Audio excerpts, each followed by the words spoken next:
Welcome to study कर दोस्तों। आज हम डिस्कस करेंगे 28 सितंबर 2024 के मोस्ट इंपॉर्टेंट करंट अफेयर्स के क्वेश्चन। तो आप इस पूरे लेक्चर को बहुत ही ध्यान से लास्ट तक जोड़ देखिएगा। पहला और इम्पोर्टेंट क्वेश्चन आपसे पूछा जा रहा है, सीएम 7 योजना किस राज्य में शुरू की गई है? आंसर हो जाएगा त्रिपुरा। तो त्रिपुरा राज्य में एक नई योजना की शुरुआत की गई है जिसका नाम है सीएम 7। सीएम 7 योजना का फुल फॉर्म है chief minister's scholarship for assistance to talented and high performing student. इस योजना की शुरुआत त्रिपुरा के चीफ मिनिस्टर माणिक साहा जी के द्वारा की गई है। तो उच्च शिक्षा प्राप्त करने वाले मेधावी छात्रों की सहायता करने के लिए यह योजना शुरू की गई है। इस योजना के अंतर्गत मेधावी छात्रों को वित्तीय सहायता प्रदान की जाएगी, यानी कि कुछ रुपए पैसे दिए जाएंगे। तो इस योजना के अंतर्गत 200 छात्रों का चयन किया जाएगा और उन्हें 60,000 रुपए की वित्तीय सहायता प्रदान की जाएगी, जिसमें 5,000 रुपए मासिक प्रदान किए जाएंगे। तो आपको याद रखना है, सीएम 7 योजना त्रिपुरा राज्य में शुरू की गई है। त्रिपुरा की बात हुई है तो कैपिटल इसकी अगरतला है। राज्यपाल हैं इंद्रसेना रेड्डी नल्लू और मुख्यमंत्री हैं डॉक्टर माणिक साहा, जो कि बीजेपी से संबंधित हैं। यहाँ पर नेशनल पार्क कौन कौन है? क्लाउडेड लेपर्ड नेशनल पार्क, रोवा वन्यजीव अभ्यारण्य, वाइसन राष्ट्रीय उद्यान और तृष्णा वन्यजीव अभ्यारण्य। ये सभी वन्यजीव अभ्यारण्य और नेशनल पार्क त्रिपुरा राज्य में स्थित है। त्रिपुरा की लोकेशन आप यहाँ पर मैप में देख सकते हैं। ये 3 तरफ से बांग्लादेश से घिरा हुआ स्टेट है। इसकी सीमा असम और मिजोरम राज्य से भी लगती है। दोस्तों चलिए कुछ प्रमुख योजनाएं डिस्कस करते हैं। तो अभी पीएम ई ड्राइव योजना की शुरुआत की गई है। तो यह है केंद्र सरकार के भारी उद्योग मंत्रालय के द्वारा शुरू की गई योजना है। वृंदावन ग्राम योजना मध्य प्रदेश में शुरू की गई है। मुख्यमंत्री सुख शिक्षा योजना हिमाचल प्रदेश सरकार के द्वारा शुरू की गई है। एकीकृत पेंशन योजना केंद्र सरकार ने शुरू की है। विज्ञान धारा योजना केंद्र सरकार के अधीन विज्ञान और प्रौद्योगिकी विभाग के द्वारा शुरू की गई है। सुभद्रा योजना ओडिशा में शुरू की गई है। नलगंगा वैनगंगा नदी जोड़ो परियोजना महाराष्ट्र में शुरू की गई है। महतारी बंधन योजना छत्तीसगढ़ में और मुख्यमंत्री महिला सम्मान योजना की शुरुआत दिल्ली सरकार के द्वारा की गई है। आप इस पूरे लेक्चर को बहुत ही ध्यान से लास्ट तक देखिएगा। लास्ट में आपसे क्वेश्चन पूछा जाएगा जिसका आंसर कमेंट बॉक्स में बताना है। अगर आप चैनल पर पहली बार आए हैं तो चैनल को सब्सक्राइब भी कर लें, बेल आइकन भी दबा लें, जिससे आपको समय पर सबसे पहले नोटिफिकेशन मिल सकेगा। जनवरी 2024 से सितंबर 2024 तक के करंट अफेयर्स की ई बुक अगर आपको प्राप्त करनी है तो वो ऐप से प्राप्त कर सकते हैं। ऐप का लिंक डिस्क्रिप्शन बॉक्स में दिया गया है, तो वहां से आप ऐप को इंस्टॉल कर लें, आपको ये ई बुक मिल जाएगी। बहुत ही उपयोगी ई बुक है आपके एग्जाम की दृष्टि से। नेक्स्ट क्वेश्चन है, नेपाल का सबसे बड़ा व्यापारिक साझेदार देश कौन बना है? आंसर हो जाएगा भारत। तो दोस्तों अभी हाल ही में सीमा शुल्क विभाग के द्वारा कुछ आंकड़े जारी किए गए हैं। तो इन आंकड़ों के अनुसार भारत नेपाल का सबसे बड़ा व्यापारिक साझेदार बना हुआ है। तो वित्तीय वर्ष 2024-25 में सितंबर के मध्य तक नेपाल का व्यापार घाटा 237.45 बिलियन नेपाली रुपया तक पहुंच गया है। देखिए यहाँ पर बात हुई है व्यापार घाटा की। तो व्यापार घाटा तब होता है जब किसी देश का आयात उसके निर्यात से ज्यादा हो जाता है, यानी कि जब कोई देश किसी देश को अपनी तरफ से चीजें बहुत कम भेजता है लेकिन उस देश से बहुत अधिक चीजें मंगाता है, तो ऐसी स्थिति को व्यापार घाटा बोला जाता है।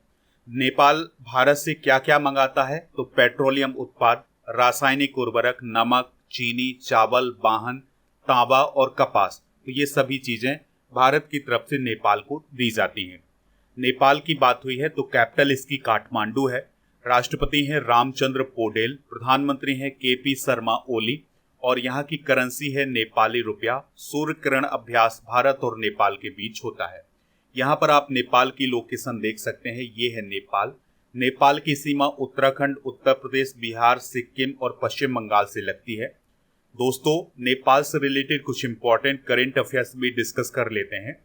तो अशोक राज सिगडेल नेपाल के नए सेना प्रमुख अभी हाल ही में बने हैं। नेपाल ने पोखरा को अपनी पर्यटन राजधानी बनाने की घोषणा की है। दोस्तों नेपाल की एक पर्वतारोही है पूर्णिमा श्रेष्ठ। तो उन्होंने एक ही सीजन में 3 बार माउंट एवरेस्ट पर चढ़ने की उपलब्धि हासिल की है।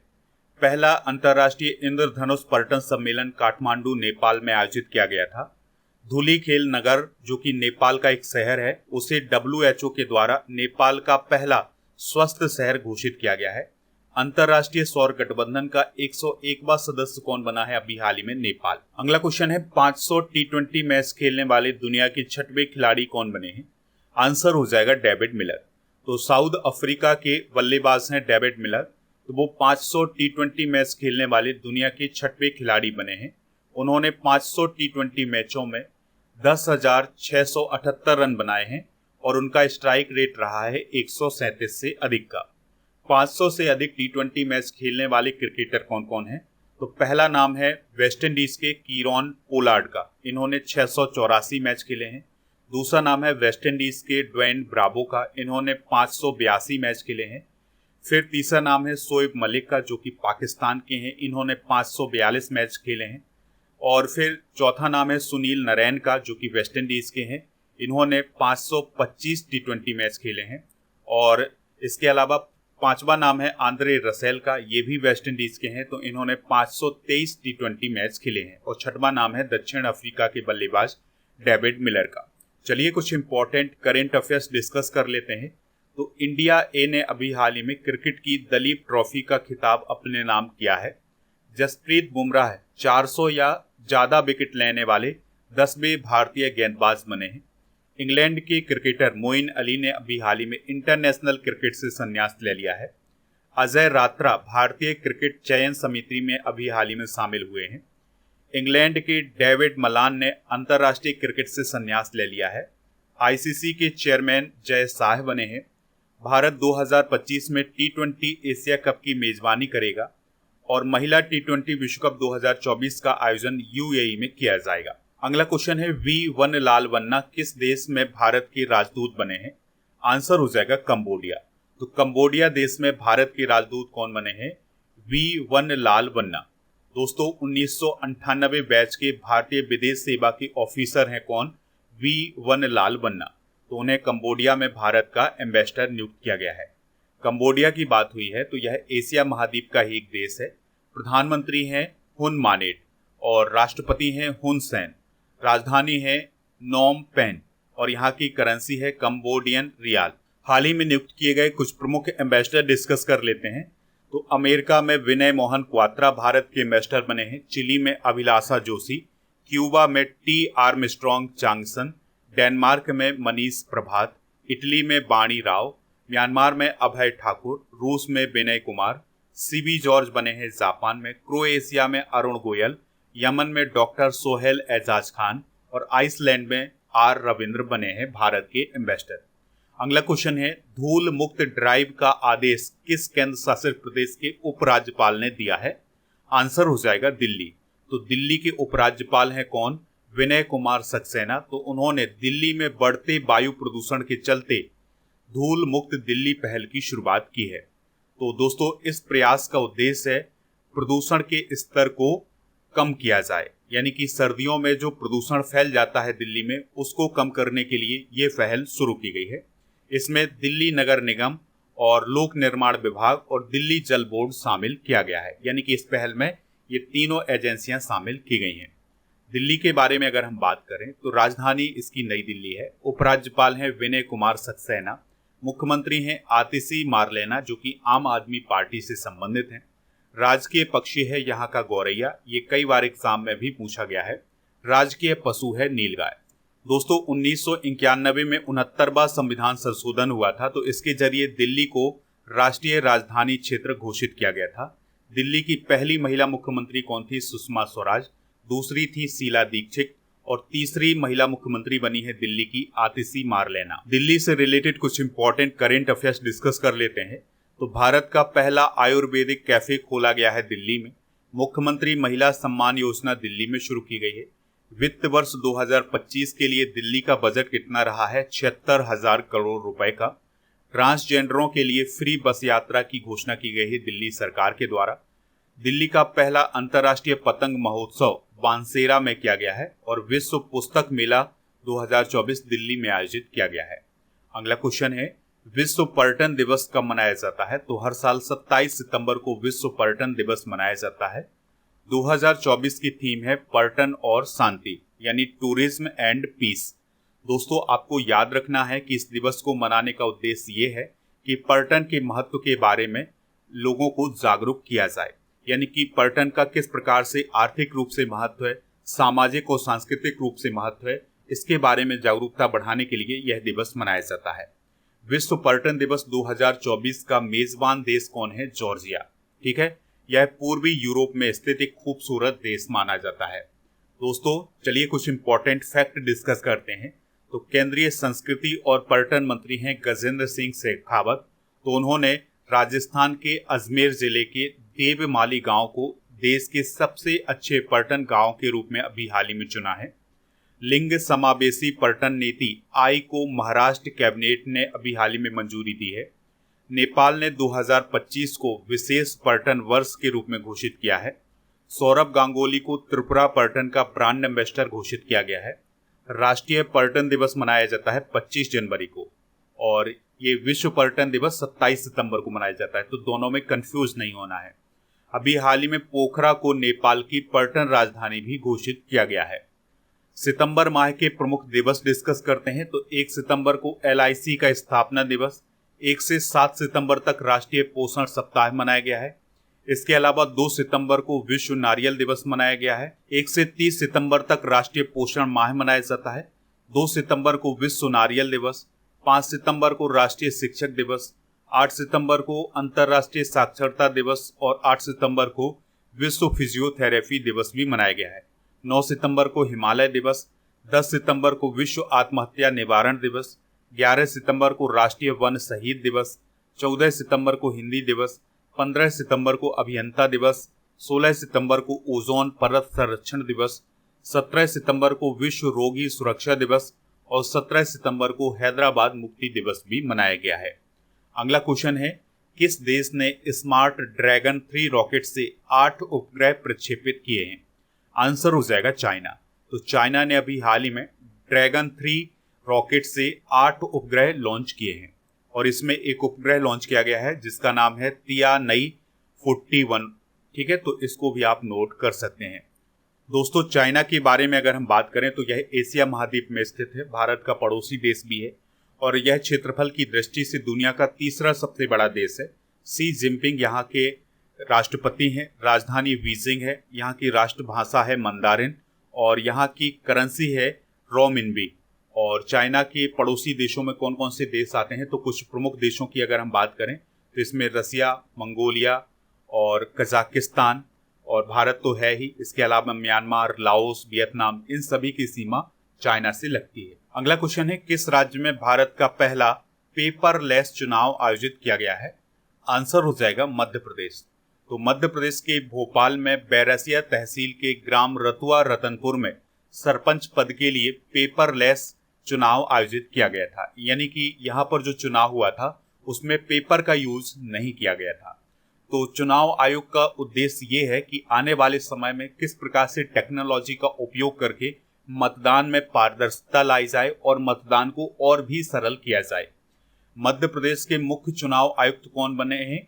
बसंत प्रताप सिंह। और मध्य प्रदेश राज्य निर्वाचन आयोग के सचिव कौन है? अभिषेक सिंह। तो ये सभी पॉइंट आप नोट कर लें। देखिए मध्य प्रदेश से रिलेटेड करंट अफेयर्स डिस्कस कर लेते हैं। तो भारत का 54वां और मध्य प्रदेश का 7वां टाइगर रिजर्व कौन बना है? वीरांगना दुर्गावती टाइगर रिजर्व। लाडली बहना योजना की शुरुआत मध्य प्रदेश में की गई है। मध्य प्रदेश की गोंड पेंटिंग को GI टैग मिला हुआ है। 50वां खजुराहो नृत्य महोत्सव खजुराहो में आयोजित किया गया है। मध्य प्रदेश के ग्वालियर में अटल स्मारक बनेगा। मध्य प्रदेश में वृंदावन ग्राम योजना की शुरुआत अभी हाल ही में की गई है। मध्य प्रदेश का गठन 1 नवंबर 1956 को हुआ था। राजधानी भोपाल है। जिलों की संख्या 55 है। मंगू भाई छगन भाई पटेल यहाँ के राज्यपाल हैं। डॉक्टर मोहन यादव यहाँ के चीफ मिनिस्टर हैं और विधानसभा की 230, राज्यसभा की 11 और लोकसभा की 29 सीटें हैं। अगला क्वेश्चन है, एशियाई सर्वोच्च लेखा परीक्षा संस्थान यानी एसओसाई के अध्यक्ष कौन बने हैं? आंसर हो जाएगा गिरीश चंद्र मुर्मू। तो दोस्तों भारत के नियंत्रक एवं महालेखा परीक्षक यानी CAG हैं गिरीश चंद्र मुर्मू। तो उन्हें 2024 से 2027 तक के लिए एशियाई सर्वोच्च लेखा परीक्षा संस्थानों के संगठन यानी एसओसाई का अध्यक्ष नियुक्त किया गया है। ठीक है, तो अभी हाल ही में एसोसाई की 16वीं सभा नई दिल्ली में आयोजित की गई थी। तो इसी सभा के दौरान गिरीश चंद्र मुर्मू को एसोसाई का अध्यक्ष नियुक्त किया गया है।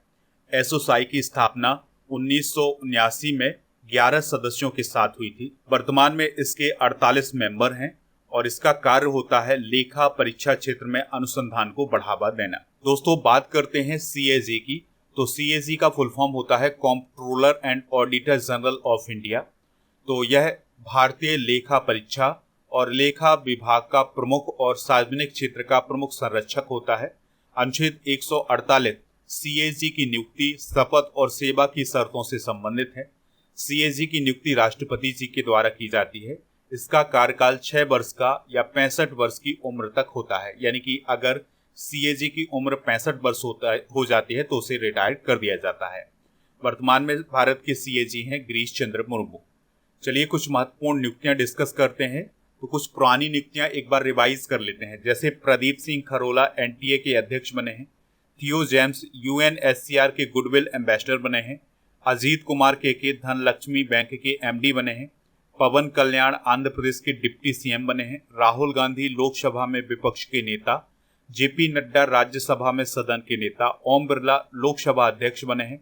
भर्तृहरि मेहता प्रोटेम स्पीकर बने थे 18वीं लोकसभा के लिए। विकास लखेड़ा असम राइफल्स के महानिदेशक। शेखर कपूर इफ्फी महोत्सव के निदेशक। मनोज मित्तल सिडबी के सीएमडी। संतोष कुमार गंगवार झारखंड के राज्यपाल। प्रीति सूदन यूपीएससी की नई चेयरपर्सन बनी है। और नीता अंबानी को अभी हाल ही में अंतर्राष्ट्रीय ओलंपिक कमेटी का सदस्य नियुक्त किया गया है। अगला क्वेश्चन है, मनकीडिया समुदाय किस राज्य में वनों पर निवास अधिकार पाने वाला छठवां विशेष रूप से कमजोर जनजातीय समूह यानी पीवीटीसी बना है? आंसर हो जाएगा ओडिशा। तो ओडिशा राज्य के मनकीडिया समुदाय को अभी हाल ही में वनों पर निवास अधिकार प्रदान किया गया है। तो यह वनों पर निवास अधिकार प्राप्त करने वाला छठवां विशेष रूप से कमजोर जनजातीय समूह यानी पीवीटीसी बना है। दोस्तों, आपको याद रखना है कि यह जो अधिकार प्रदान किया गया है मनकीडिया समुदाय को, यह अनुसूचित जनजाति और अन्य पारंपरिक वनवासी वन अधिकारों की मान्यता अधिनियम 2006 के तहत प्रदान किया गया है। चलिए कुछ इंपॉर्टेंट फैक्ट डिस्कस करते हैं। तो अंतर्राष्ट्रीय आदिवासी दिवस कब मनाया जाता है? 9 अगस्त को।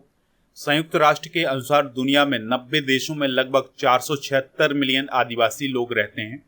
भारत में जनजातीय गौरव दिवस बिरसा मुंडा की जयंती पर 15 नवंबर को मनाया जाता है। विश्व में लगभग 70.5% आदिवासी लोग एशिया में रहते हैं। जनसंख्या के हिसाब से भारत की सबसे बड़ी जनजाति है भील। अगला क्वेश्चन है, ग्लोबल एरोस्पेस समिट 2024 का आयोजन कहाँ किया गया है? आंसर हो जाएगा अबू धाबी यूएई में। तो इस बार ग्लोबल एरोस्पेस समिट का 7वां संस्करण आयोजित किया गया है और इस समिट में एरोस्पेस, अंतरिक्ष और रक्षा क्षेत्रों में स्थिरता आदि पर ध्यान केंद्रित किया गया है। अगला क्वेश्चन है, न्यायमूर्ति एमएस रामचंद्र राव किस राज्य के हाईकोर्ट के मुख्य न्यायाधीश बने हैं? आंसर हो जाएगा झारखंड। तो न्यायमूर्ति एमएस रामचंद्र राव झारखंड हाईकोर्ट के मुख्य न्यायाधीश बने हैं। तो दोस्तों, ये थे आज के करंट अफेयर्स के क्वेश्चन। चलिए अब हम कल के करंट अफेयर्स के क्वेश्चन एक बार रिवाइज कर लेते हैं। वायुसेना के नए उप प्रमुख कौन बने हैं? अमरप्रीत सिंह। डीआरडीओ और किस संस्थान ने हल्के बुलेट प्रूफ जैकेट अभेद को डेवलप किया है? आईआईटी दिल्ली। विनोद बच्चन को किस देश की संसद के द्वारा ग्लोबल प्रेस्टीज अवार्ड से सम्मानित किया गया है? UK.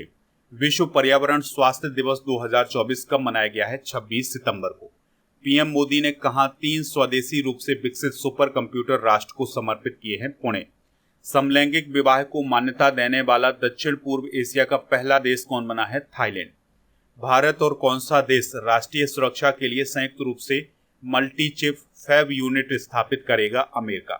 Biodiversity beyond national jurisdiction समझौते पर भारत की तरफ से किसने सिग्नेचर किए हैं? डॉक्टर एस जयशंकर ने। डसॉल्ट एविएशन किस देश की कंपनी है जो भारत में अपनी सहायक कंपनी खोलेगी? फ्रांस। अगला क्वेश्चन है, किस राज्य में स्थित 20,942 फुट ऊंची चोटी का नाम सियांग ग्यास्को पीक रखा गया है? अरुणाचल प्रदेश। दोस्तों, खाकी में स्थित प्रग पुस्तक को किसने लिखा है? अनिल रतूड़ी ने। वैज्ञानिक और औद्योगिक अनुसंधान परिषद यानी CSIR का स्थापना दिवस कब मनाया गया है? 26 सितंबर को। आज के जनरल नॉलेज के पिटारे में हम भारतीय संविधान की सभी अनुसूचियां डिस्कस करेंगे। तो पहली अनुसूची में देश और 28 राज्यों का उल्लेख किया गया है। दूसरी अनुसूची में वेतन, भत्ते और पेंशन का उल्लेख है। तीसरी अनुसूची में शपथ संबंधित उल्लेख किया गया है। चौथी अनुसूची में राज्यसभा की सीटों का उल्लेख किया गया है। पांचवी अनुसूची में अनुसूचित जाति और जनजाति क्षेत्रों में प्रशासन का उल्लेख किया गया है। छठी अनुसूची में असम, त्रिपुरा, मेघालय, मिजोरम का जनजातीय प्रशासन का वर्णन किया गया है। सातवीं अनुसूची में केंद्र और राज्यों के बीच शक्ति का बंटवारा किया गया है।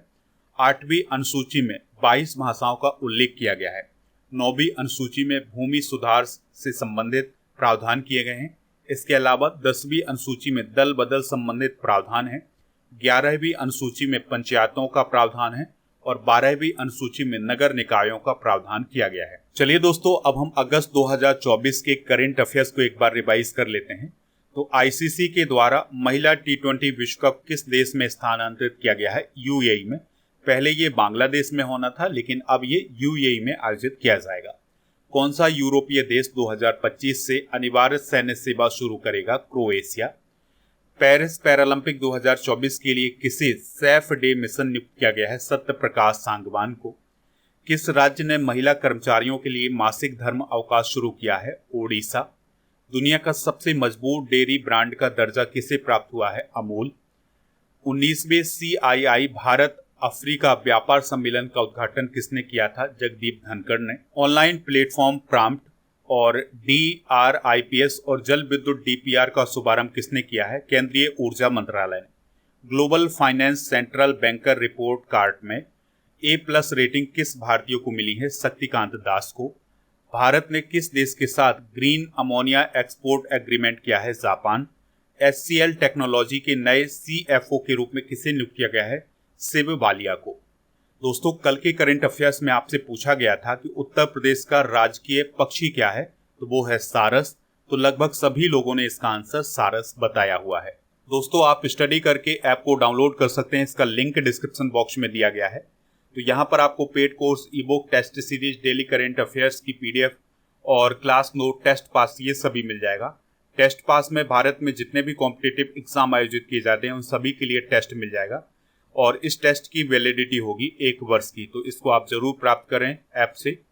आज का क्वेश्चन है आपके लिए, 22 भाषाओं का उल्लेख किस अनुसूची में किया गया है? जो भी इसका राइट आंसर हो कमेंट बॉक्स में जरूर बताएं। दोस्तों, ऐप पर अगस्त 2024 के करंट अफेयर्स की ई-बुक मिल जाएगी हिंदी इंग्लिश दोनों मीडियम में।